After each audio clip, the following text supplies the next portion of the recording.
Griffin, on Wednesday afternoon, between the geography lesson on action, each person had operated irrigation system and an art project that involved drawing a model city next to a mountain. Our first grade teacher, Mr. Hyber, developed a curve. This curve began with a series of morphed soil cleaning and progressed to propulsive noises contained with Mr. Hyber's closed mouth. Listen to him, Carol Peterson whispered to me. He's going to blow up. Mr. Hyber's laughter, dead and infrequent, sounded a bit like his cough. But as we worked on our model cities, we would look up, thinking he was enjoying a joke, and then see Mr. Hyber's face turning red, his cheeks puffed out. This was no laughter. Ties he bent over, and his loose tie, like a plumb line, hung out straight from his neck as he exploded himself into a knicks. He would excuse himself and then go on carving. I will bid you a dime, Carol Peterson whispered. We get a substitute tomorrow. Carol sat at a desk in the front of mine and was a better person. When she saw no one was looking, she would blow her nose on the notebook paper and then crumble it up and then throw it into the water basket. But at times of crisis, she spoke the truth. I knew I'd lose the dime. No deal, I said. Mr. Hyber stood us up in the formation at the door just prior to the final bell. He was almost incapable of speech. I'm sorry, boys and girls, he said. I seem to be coming down with something. I hope you feel better tomorrow, Mr. Hyber. Bobby Crescent noses. The faultless brown noser said, and I heard Carol Peterson's evil giggle. Then Mr. Hyber opened the door and we walked out the buses, a clique of us starting noisily to hark and cover as soon as we saw we were a few feet beyond Mr. Hyber's earshot. 5. Oaks. Being a rural community and in Michigan, the supply of substitute teachers was limited to the town's unemployed community college graduates. A pool of about 4 monsters.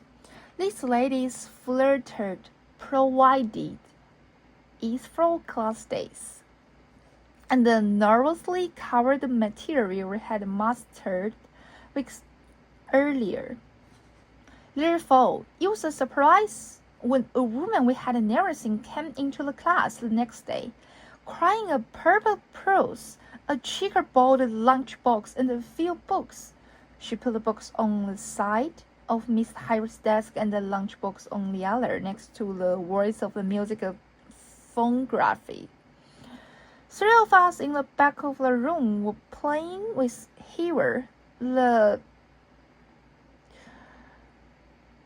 chameleon.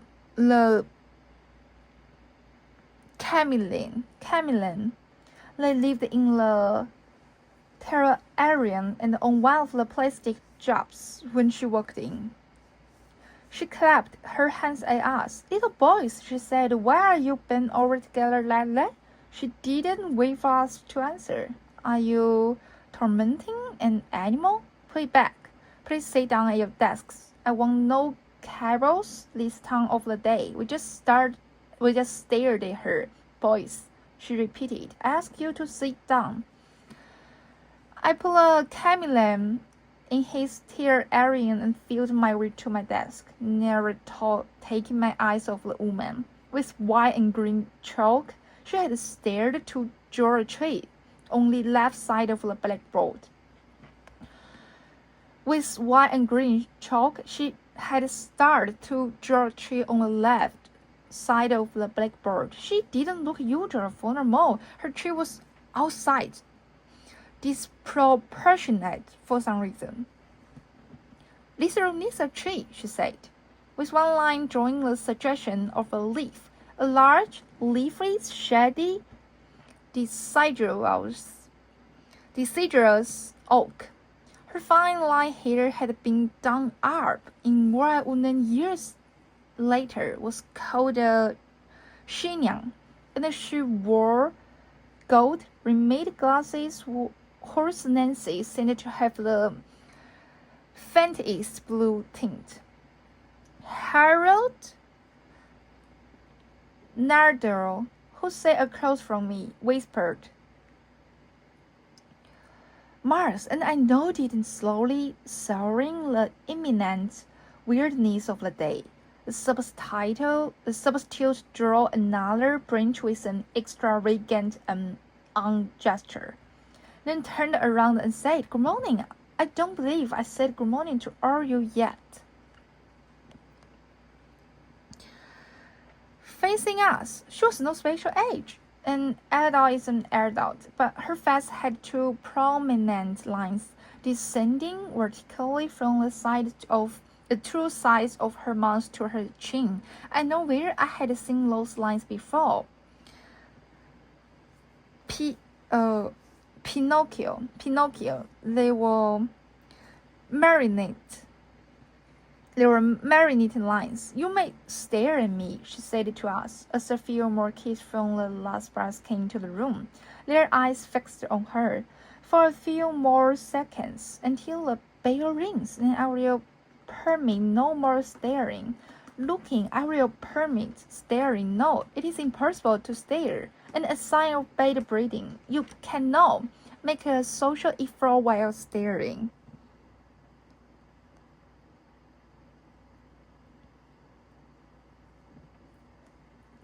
Harold naturally did not glance at me, or nudge, but I heard him whisper Mars again, trying to gain more mileage out of his single joke with the kids who had just come in. When everyone was seated, the substitute teacher finished her tea and put on her cheek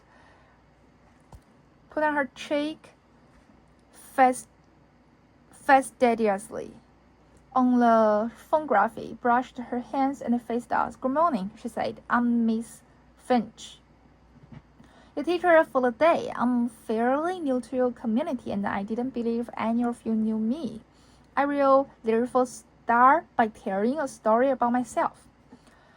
While we settled back, she launched into her tale. She said her grandfather has been a Hungarian prince. Her mother had born in some place called Flanders, had been a pianist, and had played concerts for people Miss French referred to as crowned heads. She gave us a knowing look. "Great," she said. "The Norwegian master wore a contour for piano levels." She paused. "My mother's trimp. I heard debut concert in London." Her eyes searched the ceiling. Our eyes followed. "Nothing up there but sailing. For reasons I shall not go into, my family's fortunes took us to the Detroit, then north to the dreadful signal, and now here I'm in Five Oaks as your substitute teacher for today, Thursday, October the 11th. I believe it will be a good day. All the forecasts coincide. We should start with your reading lesson. Take out your reading book. I believe it is called Broad Horizons, or something along these lines." Janine Wormesich raised her hand. Miss French nodded at her. Miss Hyber always starts the day with the pledge of the elegance. Janine winked. "Elegance," Janine winked. "Oh, does he? In that case," Miss French sighed, "you must know it very well by now, and we certainly need to not spend our time on it. No elegance pledging on the premises today. By my reckoning, not with so much sunlight coming to my room, a plate does not show my mood." She glanced at her watch. "Time's flying. Take out Broad Horizons." She disappointed us by giving us an ordinary lesson, complete with vocabulary, word drills, comprehension questions, and the recitation. She didn't seem to care for the material. However, she signed every few meanings and revealed her glasses with a thoroughly perfumed handkerchief. Let she withdraw machine style from her left sleeve. After reading, we moved on to the arithmetic. It was my favorite time of the morning, when the lazy autumn sunlight dazzled its way through ribbons of clouds past the windows on each side of the classroom. The creep across the lime floor on the playground. The first group of children, the kindergartners, were running on the creek grass just beyond the monkey bars. We were doing multiplication troubles. Miss French had made John Whitney stand up at his desk in the front row. He was supposed to go through the tables of 6 from where I was sitting. I could smell the vitality soaked into the John's plastered hair. He was doing fine until he came to 6 times 11 and 6 times 12. 6 times 11, he said, is 68. 6 times 12 is... He pulled his fingers to his head. Quickly and secretly sniffed his fingertips and said, 72. Then he sat down. Fine, Miss French said. Well, now that's very good. Miss French, one of the 80 twins was wringing her hand desperately in the air. Miss French, yes? John said 6 times 11 is 68, and you say he was right. Did I? She gazed at the class with a jolly look breaking across her Marinte's face.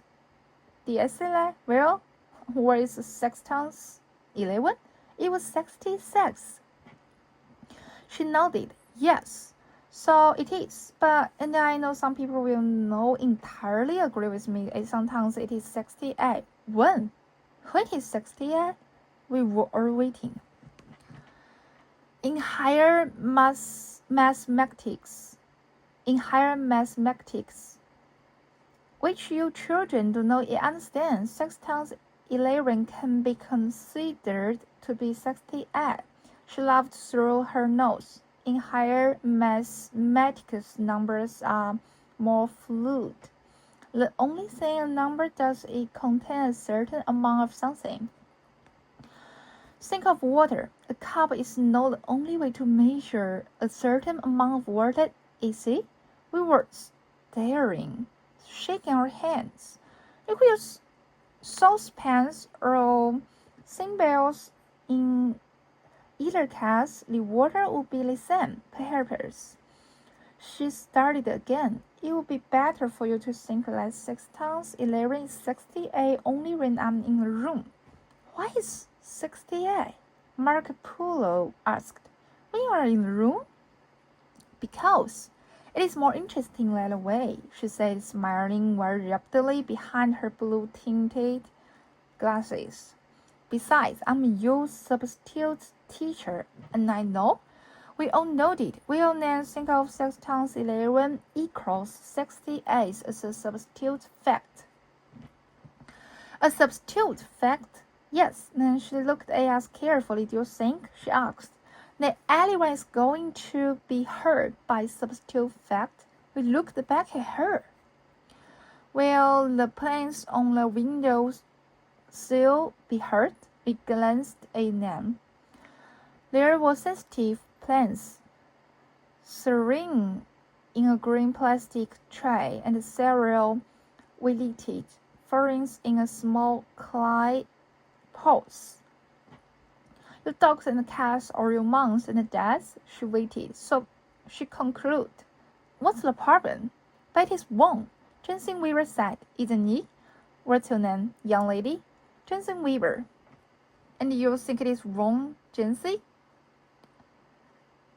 I was just asking. Well, alright, You were just asking. I think we have spent enough time on this matter by now, don't you, class?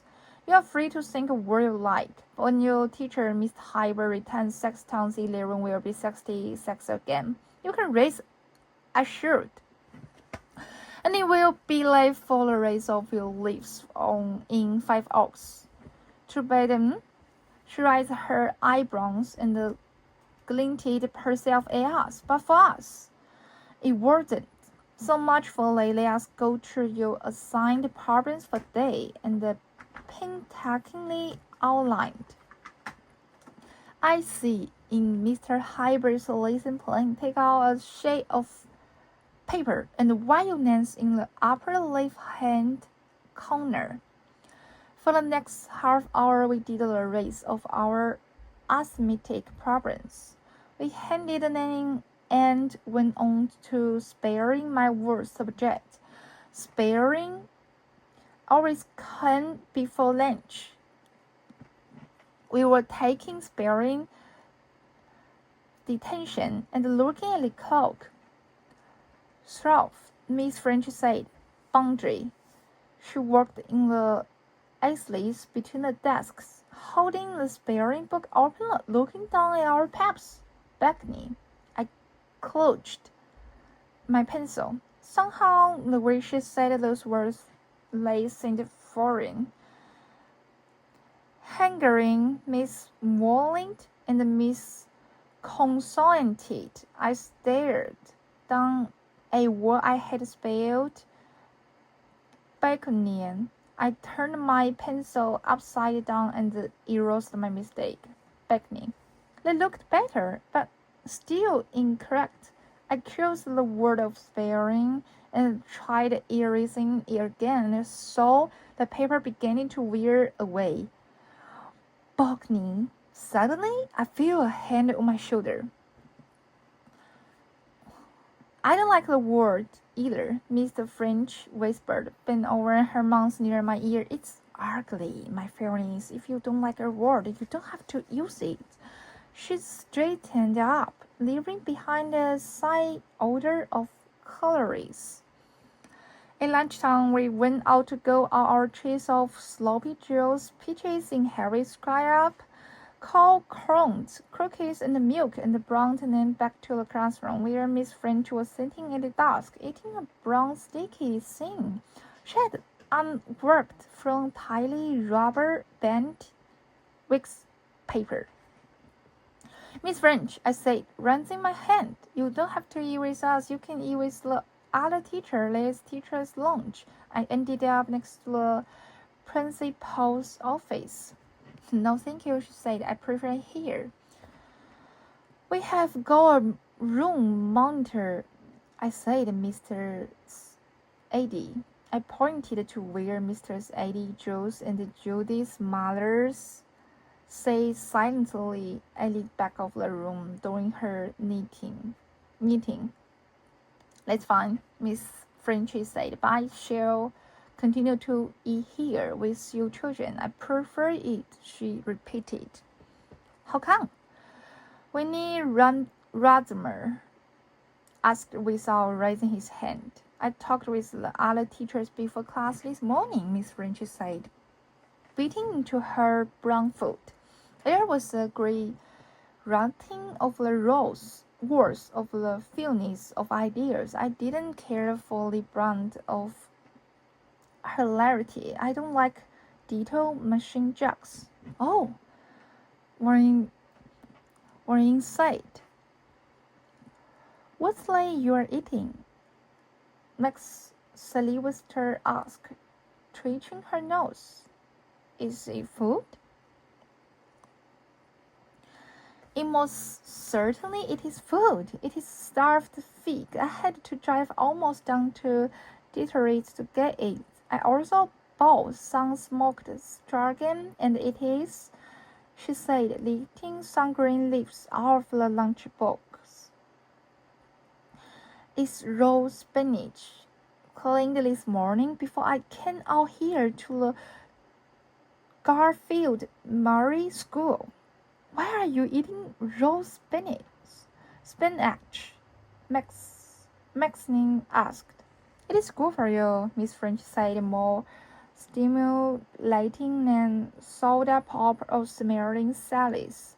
I bit into my sloppy Joe and stared blankly out the window. An almost invisible moon was faintly slivered in the daytime autumn sky. As far as food is concerned, Miss Frenchy was saying, you have to shuffle pick. Mix it up. Too many people eat. Well, never mind. Miss French, Carol Peterson said, what are we going to do this afternoon? Well, she said, looking down at Mr. Hyber's lesson plan. I see the UO teacher, Mr. Hyber, has you scheduled for a unit on the Egyptians. Carol girl and yes, Miss French continued. The ladies' worries will do. The Egyptians, a remarkable people, almost as remarkable as the Americans, but no quiet. She lowered her hand, did her quick smile, and went back to eating her spinach. Afternoon recesses, we came back into the classroom and saw that Miss French had drawn a pyramid on the blackboard close to her oak tree. Some of us who had been playing basketball were missing around in the back of the room, dropping the bats and the gloves into the playground box. And I think the ray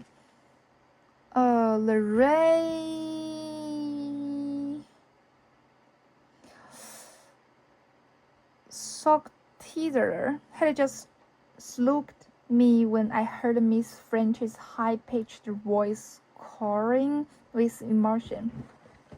Boys, she said, count order Hiley's meanings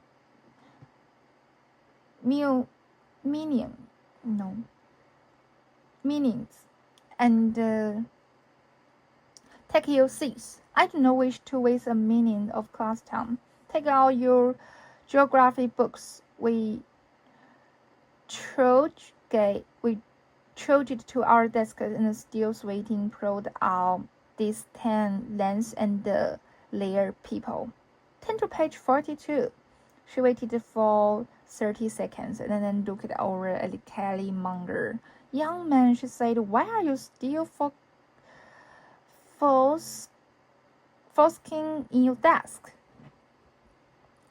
Kelly looked at us as if his foot had been stepped on. Why in I work? Why are you borrowing you in your desk like that? I'm looking for the book, Miss French. Barbie Chrysanthemums. The faultless brown noser who sat in the first row by choice softly said, his name is Kelly Munger. He can't even find his stuff. He always does late. I don't care what his name is, especially after lunch, Miss French said. Where is your book? I just found it. Kelly was peering into his desk and with both hands pulled at his book, showering along in front of it several pencils and carronades, which fell into his lap and then to the floor.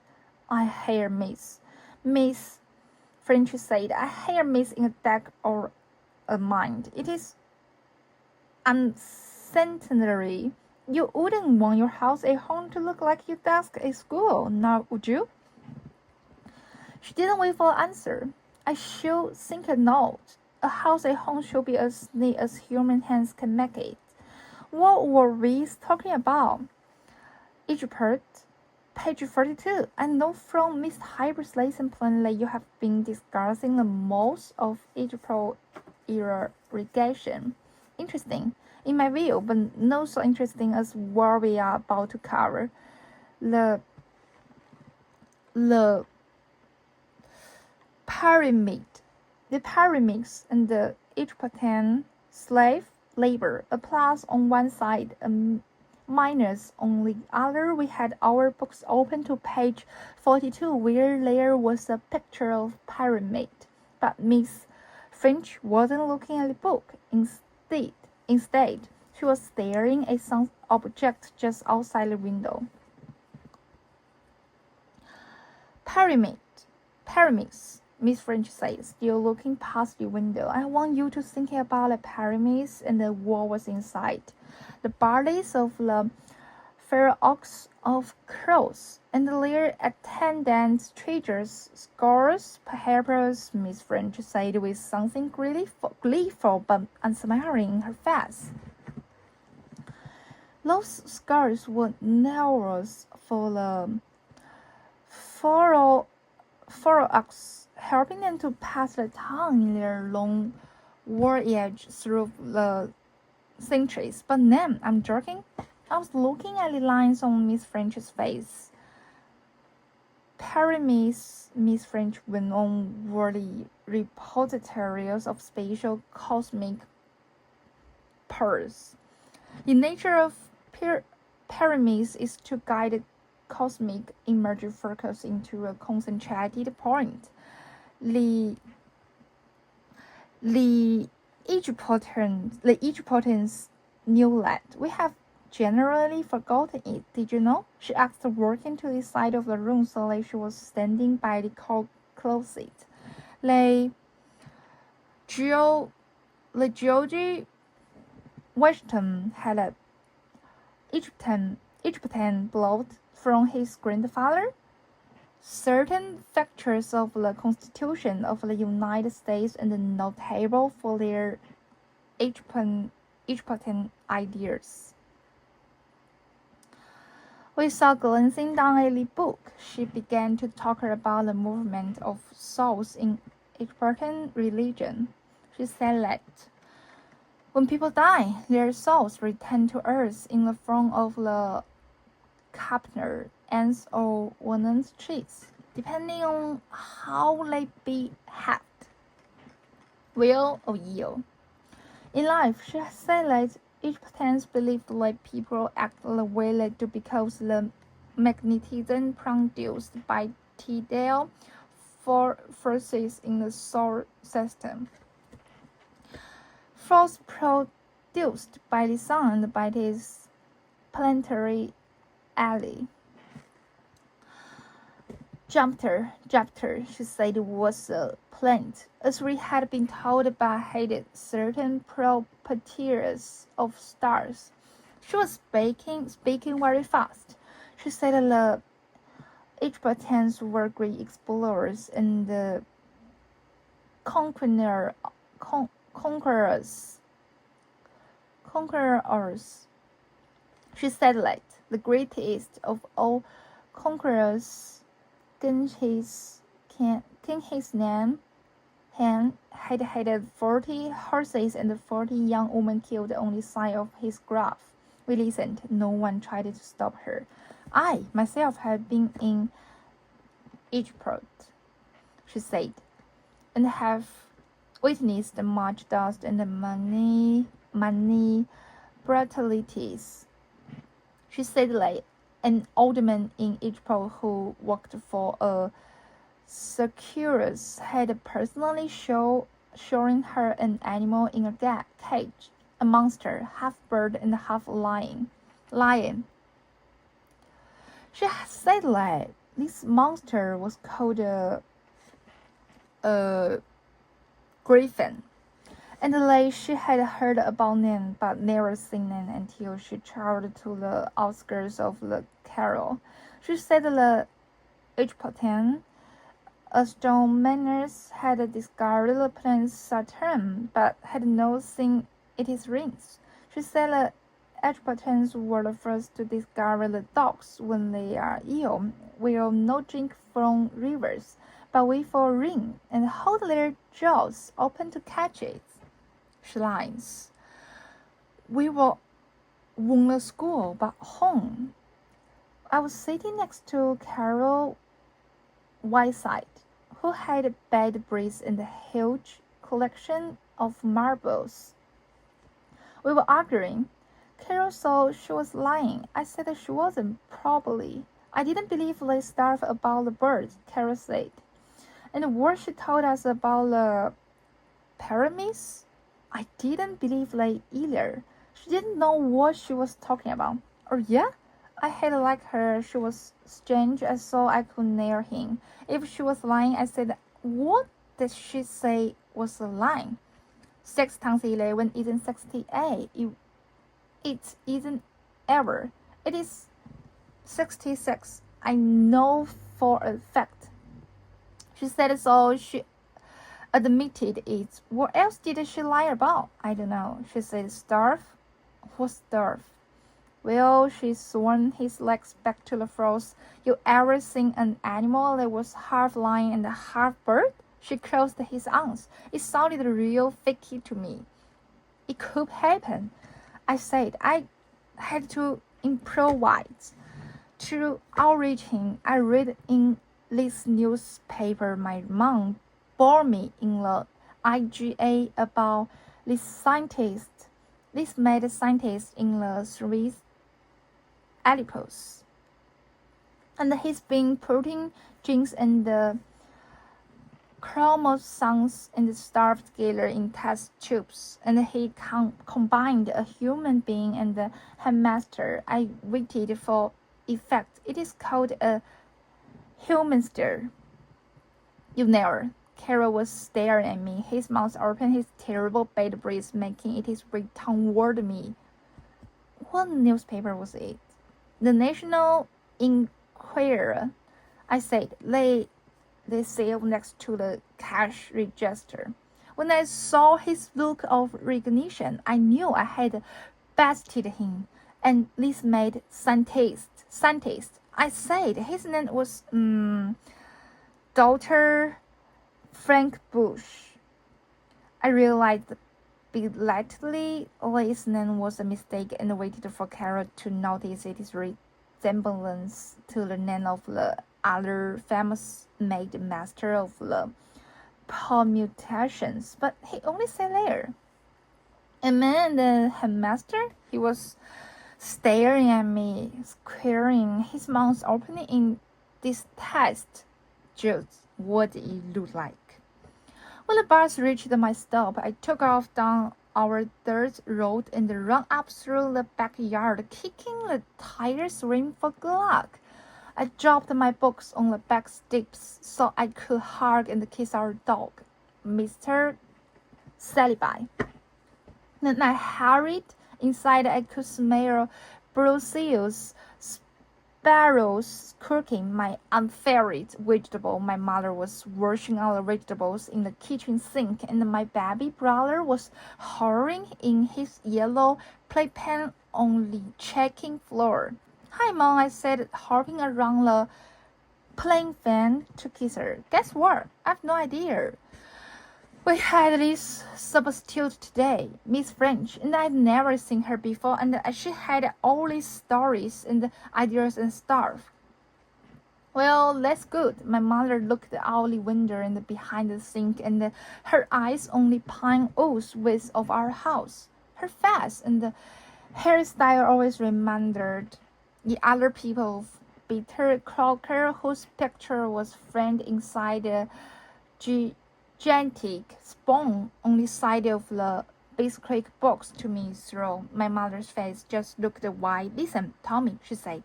Go upstairs and pick your clothes off the bathroom floor, and then go outside to the shed and pull the shell and eggs away that your father left outside this morning. She said that 6 times 11 was sometimes 68. I said, and she said that she once saw a monster that was half lion and half bird. I waited in airport. She said. Did you hear me? My mother asked, raising her arm to wipe her forehead with the back of her hand. You have chores to do. I know, I said. I was just hearing about the substitute. It was very interesting. My mother said, quickly glancing down at me, and then we can talk about it later when your father gets home. But right now you have some work to do. Okay, Mom. I took a cookie out of a jar on the counter and was about to go outside when I had a thought. I ran into the living room, pulled out a dictionary next to the TV stand, and opened it to the Jews. Griffin. Variant of Griffin. Griffin, a fabulous beast with the head and the wings of an eagle and the body of a lion. Fabulous was right. I shouted with triumph and ran aside to put my father's tools back in their place.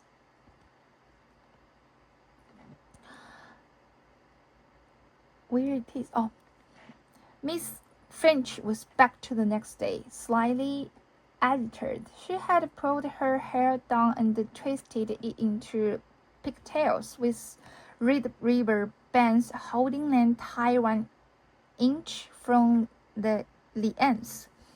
She was wearing a green blouse and a pink scarf, making her difficult to look at for a full class day. This time there was no pretense of doing a reading lesson or moving on to an arithmetic.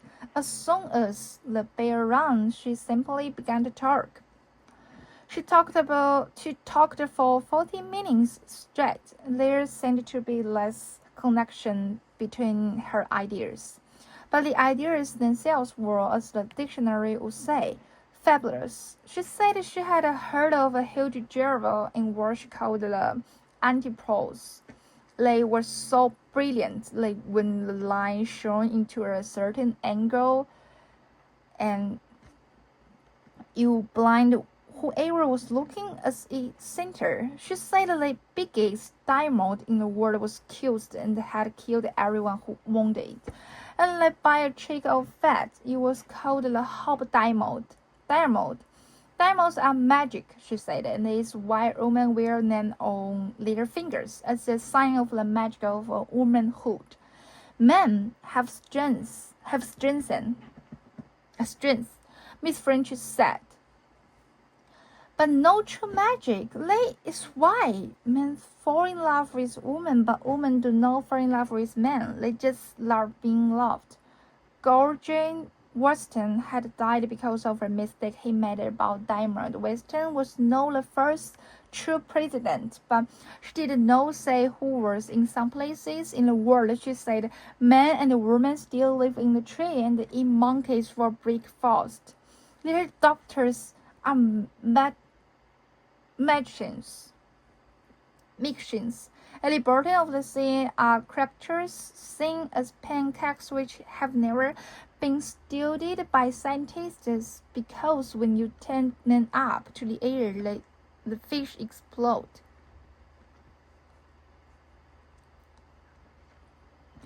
There was no sound in the classroom except for Miss French's voice and the Donald's coughing. No one even went to the bathroom. Beethoven, she said, had not been deaf. It was a trick to make himself famous, and it worked. As she walked, Miss French's pigtails went back and forth. There are trees in the world, she said. They emit their leaves are sticky, and close up on bugs like hands. She lifted her hand and brought them together, plane to plane. Williams, which most people think it is the next closest planet to the sun. It is not always closer. And besides, it is the planet of greatest mystery because of its thin cloud cover. I know what lies under Earth. Those clouds, Miss French said, and waited after the science, she said. Angels live under those clouds. She said that angels were never invisible to everyone and were in fact smarter than most people. They did not dress in robots, as was often claimed, but instead wore formal evening clothes as if they were about to attend a concert. Often angels do attend concerts and sit in the aisles where she said most people pay no attention to them.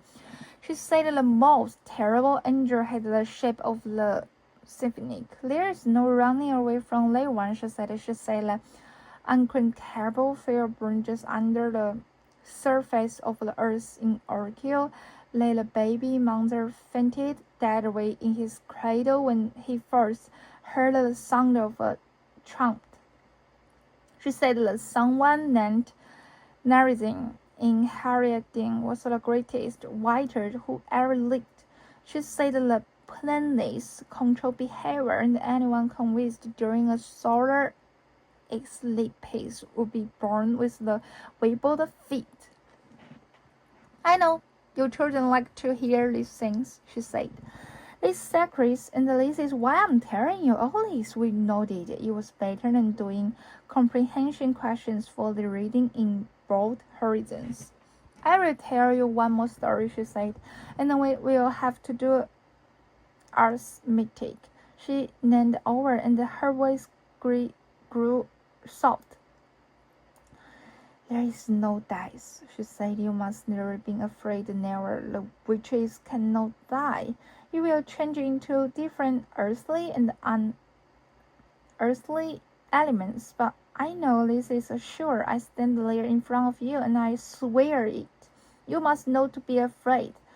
I have seen this truth with these eyes. I know it because a dream guard kissed me here, and she pointed with her right index finger to the side of her head, below the mouth, where the vertical lines were carved into her skin. Absent-mindedly, we all did our arithmetic problems.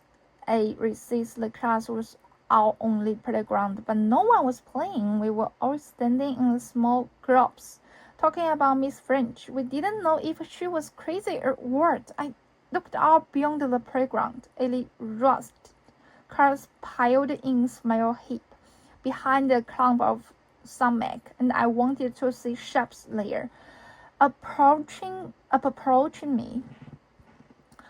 On the way home, Carol sat next to me again.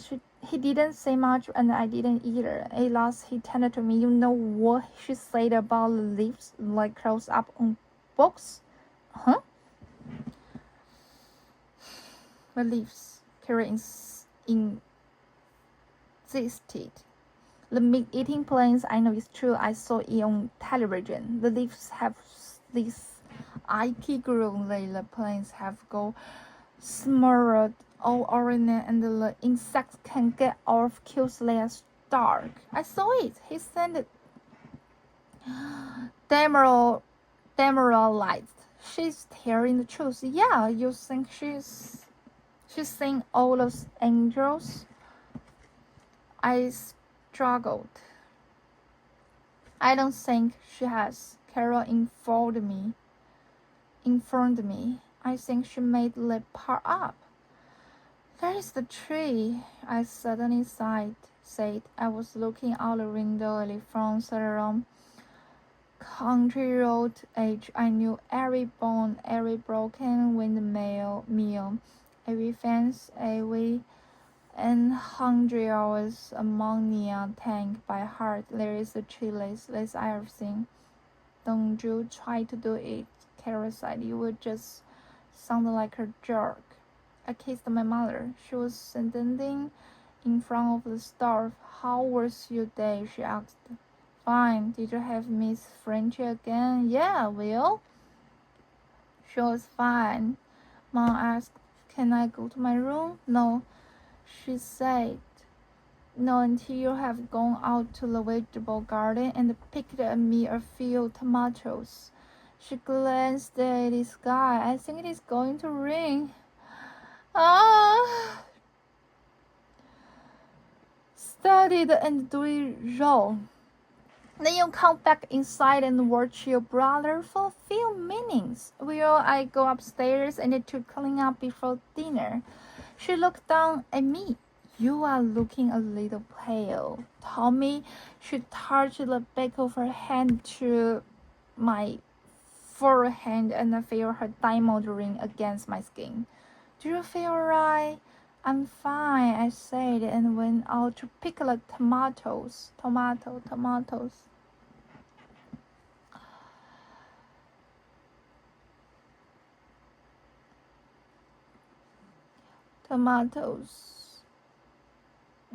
Where it is?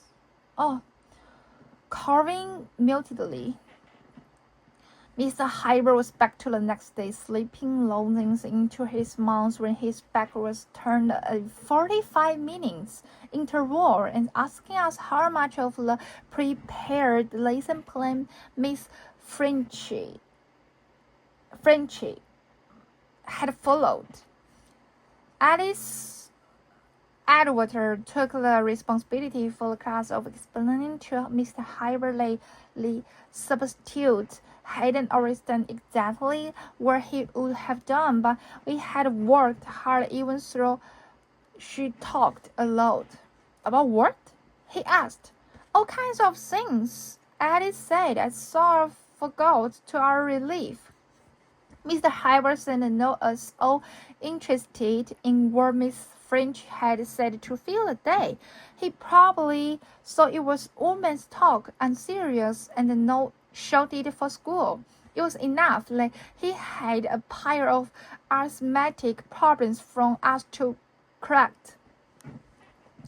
For the next month, the sumac turned a distracting red in the field, and the sun trailed toward the sunset sky so that it reached Miss Hyber's Halloween display on the bulletin board in the back of the room, fading the scare crown with the pumpkin hid from the orange to tan. Every 3 days I measured how much farther the sun had moved toward the southern horizon by making small marks with my black carol on the nurse wall, and besides the marks only I knew where they were inching west.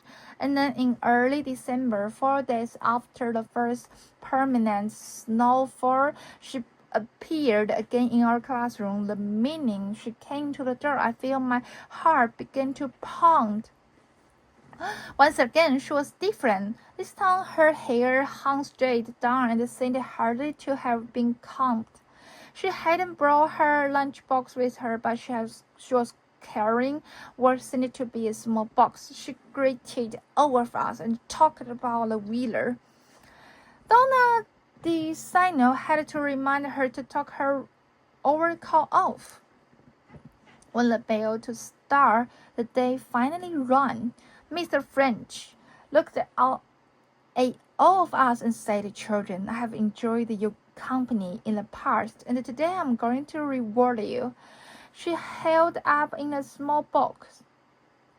Do you know where this is? She waited.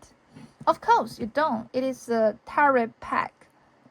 Aiden Atwater raised her hand. What's the tarot pack, Miss French? It is used to tell fortunes, she said. And that was what should I do this morning? I should tell you fortunes as I have been taught to do. What fortune? Bobby Crescenti's asked the future young man. I should tell you what your future will be. I can't drill whole future, of course. I shall have to limit myself to the 5-card system, the wands, the cups, the swords, the pentacles, and the higher arcans. And now, who wants to be first? There was a long silence, and then Carol Pearson raised her hand. All right, Mr. French said. She divided the pack into the 5 small packs and walked back to the Carol's desk in front of mine. Pick 1 card from each of these packs, she said. I saw the Carol had a 4 of cups and 6 swords, but I couldn't see the other cars. Miss French started the cars on Carrie's desk for meaning. No bad, she said. I do not see much higher education, probably an early marriage, many children. There is something bleak in the dairy here, but I can't tell what. Perhaps just the Tesco's housewife life. I think you will do very well for the most part. She smiled at Carol, a smile with a certain lack of interest. Who wants to be the next? Carol Westside raised his hand slowly. Yes, Miss French said. Let's do a boy. She walked over to where Carol sat. After he picked his 5 cards, she gasped a name for a long time. Travel, she said. Much distant travel, you might go into the army. Not too much romantic interest here. A late marriage if a war. Scrapables, but the sun is in your major arcana. Here, yes, that's very good card. She giggled. Maybe good life. Next, I raised my hand and she told me my feature. She did the same with Bobby. Chris knows this. Kelly Munger, Alice Atwater, and the King Four. Then she came into the ring rumser. He picked his 5 cards and I could see the death card was one of them. What's your name? Miss French asked, Ryan. Well, Ryan, she said, you will undergo a great metamorphosis. The greatest. Before you become an adult, your earthly elements will leap away into thin air. You sweet boy, this card, this 9 of the swords here, tell us the suffering and the desolation, and this 10 of wands. Well, that's certainly a heavy load. What about this one? Raven pointed to the death card. The one means you will die soon, my dear. She geared up the cards. We will all looking at the warning, but do not fear, she said. It's not really that so much has changed. She put the cards to Mr. Hyper's desk, and now let's do some arithmetic. After lunchtime, Wayne went to the Mr. Figry, the principal, and told him what Miss French had done. During the noon recess, we saw Miss French drive out of the parking lot in her green Rambler. I stood under the slide, listened to the other kids coasting down and landing the little depressive ball at the bottom. I was kicking stones and tearing in my hair right up to the moment when I saw Ryan come up to the playground. He smiled, the dead fruit, and with the fingers of his right hand, and he was showing everyone how he had told Miss French. I made my way toward Ryan, pushing myself past 2 girls from another class. He was watching me with his little pinhead eyes. You told, I shouted at him. She was just kidding. She wouldn't have. She couldn't have. He shouted back. We were supposed to be doing arithmetic. She just scared you. I said, you are chicken. You are chicken. When you are scared of a little card, I think did. When fear at me, his 2 first hammering down on my nose. I gave him a good one in the stomach, and then I tried for his head. Arming my first, I saw that he was crying. I slugged him. She was right, I yelled. She was always right. She told the truth. Other kids were whooping. You were just scared, that's all. And then large hands pulled at us, and it was my turn to speak to Mr. Figure. In the afternoon, Mr. French was gone, and my nose was stuffed with cotton clotted with blood, and my lip had swelled, and our class had been combined with Mr. Manter's 16th grade class for crowded afternoon science until insect life in ditches and swamps. I knew where Mr. Minton lived. She had a new horse trailer